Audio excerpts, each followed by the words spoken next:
finally এতিয়া গৈ আছো অলপমান খাবলৈ আৰু আমাৰ এইফালে চাব পাৰি ষ্টুডেণ্টসকল বিশ্বনাথ কলেজৰ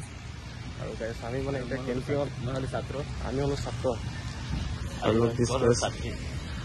মানে ধুনীয়া লাগিছে আৰু ন কলেজখন আমাৰ কলেজটো ভাল নালাগিব নেকি আৰু আপোনালোকে কওকচোন বাৰু আৰু আমাৰ এইফালে পণ্ডিতসকল আহি আছে পণ্ডিতটো আপোনালোকক দেখাই আছে এই হে তোনে ক্লাছ নকৰো যে হাতটো কিয় এক্সিডেণ্ট হ'ল নেকি ভাই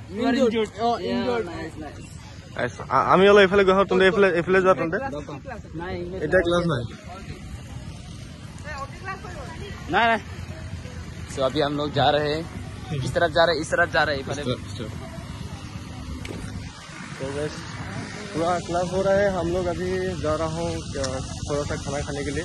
तो आप सभी लोग वीडियो में बनते रहना ब्रेकफास्ट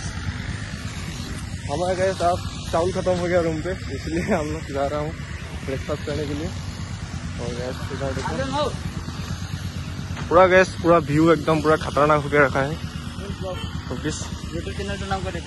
चैनल नाम अभिजीत ब्लॉग्स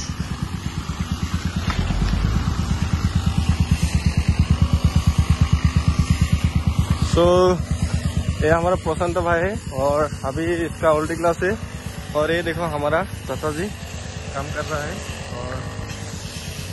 वो ये हमारा छोटा सा लाइब्रेरी यहाँ पर और ये देखो ये तो मैंने एकदम लॉन्ग ब्लॉग এটা হৈ গ'ল ন